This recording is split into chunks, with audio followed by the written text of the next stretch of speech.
what Andrew has actually been doing on Epstein Island, or what we imagine he's been doing? What's actually going on? Well, it's not entirely clear what's been going on. We have various accounts which are contradictory. His own account, of course, is the kind of Manuel excuse, I know nothing, which bears little scrutiny, to be honest with you, because he's been photographed with Epstein in New York and Central Park, apart from anything else.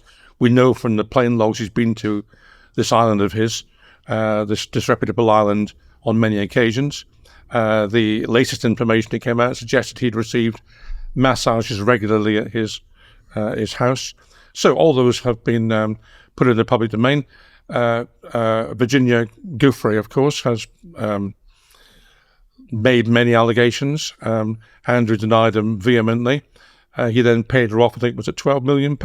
Something. I have to say it's quite extraordinary to give £12 million to a woman you never met, which is allegedly what he's doing. I've never met Prince Andrew, so perhaps you give me £12 million as well. Yeah. So, I mean, the whole thing is just sticks to high heaven, to be perfectly frank with you.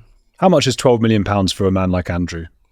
Well, it's difficult to know because, of course, the royal family keeps their money details very secret indeed. And when parliamentarians have tried to find out how much the royal family has, they're not told, because the royal family always pleads poverty. We're running out of money. We have to sell a castle or something. And then Parliament says, well, how much have you got? We don't say. So they never reveal this. And they've exempted themselves largely from the Freedom of Information Act, so we can't really find out. It's quite extraordinary and unbelievable, really, when you compare our monarchy with other monarchies in terms of how secret they are and how rich they are. But Andrew was making a comfortable living, I think, from his activities with dubious dictators around the world. I've set them all out in my book in the chapter, The Grand Old Duke of Sleaze, with various countries. The more unpleasant the dictator, the happier he seemed to be associating with them and spending time with them. We know of particular instances when he was offered large-scale commissions, up to £3 million in one case, just for making a couple of phone calls or sending a couple of emails. So it doesn't take very many of those for him to bring the money in. The reason we don't know definitively is because, of course, Fergie, his other half, who's never quite married to him, never quite divorced either, she's like a colander. You pour money in at one end and it goes out the other end. So she's legendary for spending money. So quite how much money he's got, we don't know. They did manage to buy this ski chalet in Switzerland. I think it was £17 million thereabouts. One wonders how they managed to afford that, because officially Andrew's income was, I think, from the Queen, 150,000 a year and 20,000 for his naval pension. That doesn't add up to a ski chalet in Switzerland. So you have to wonder where the money came from. Has never been properly explained. He did, of course, manage to secure a loan or a grant of money, a donation from Epstein to help pay off Fergie's debts in about 2009, 2010. When this was put to Sarah Ferguson, she said, "Oh yes, well that was a mistake, a grotesque mistake, and I'll pay it back." Well, in 2015, she was after she paid it back, and she said no comment. So one has to assume she hasn't paid it back. So what was that? It was loan? Did you say Epstein? That was to help pay off her debts. Sarah Ferguson was always in debt. She always spent money like water. And they got a loan from Epstein. And she got either a loan or a grant of money from Epstein, and I don't think it was ever paid back. Oh, but once that starts happening, once you're in the pocket of, I mean, that sort of implicates her in the whole Epstein. Well, it does. But we know as well that there's been episodes where she has sat down with journalists, effectively closet journalists, who are running a scam and asking for £500,000 for access to Andrew. That's been filmed. So she's not averse to selling the royal family for money, as indeed Andrew isn't. And Prince Harry, but we can get into that in a bit with regards to selling information to his family and by writing his book, I think. But that's interesting.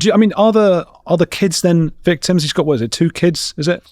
Well, I mean, the kids aren't responsible for their parents. That's the case with those 2 daughters, and it's the case with any children. You can't label the sins of the parents and put them on the children. So, I mean, as far as I can tell, they're not guilty of the sort of things that their mother and father have been doing. Must be a very difficult time for them. Well, I'm not sure it's terribly difficult. They are in the royal family. They've got plenty of money. They've got plenty of connections. I mean, I'm not really crying my heart out for them. They're still people, though. And that's what you're used to. You're born into that. You're sort of used to that status, and then all of a sudden, in the papers everywhere, your father's linked to the worst possible thing in the world. Yes, it's not great having a dad linked to something like that. That's certainly true. Yeah, I feel a bit sorry for that. I don't know too much about them. What is it, Eugenie and Beatrice? Beatrice, yeah. I don't know.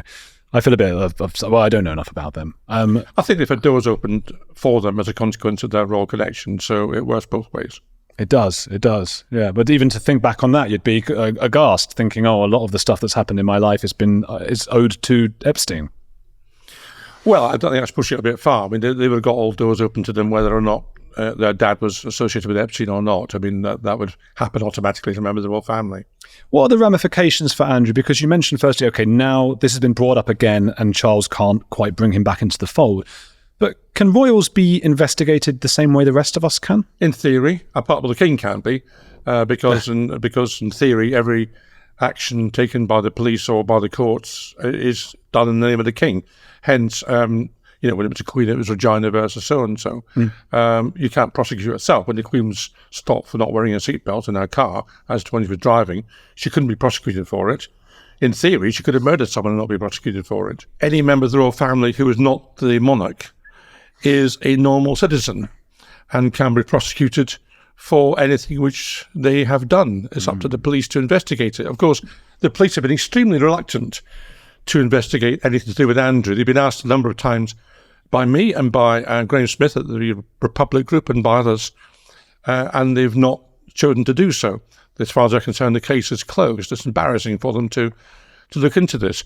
I asked the police to look into an incident where we had written evidence that Michael Fawcett, acting on behalf of Charles, his extremely close friend and associate, Michael Fawcett, the man that Charles cannot do without, the letter from Michael Fawcett to a Middle Eastern gentleman, basically offering help with nationality and help with honours in return for a donation to the Prince's charity.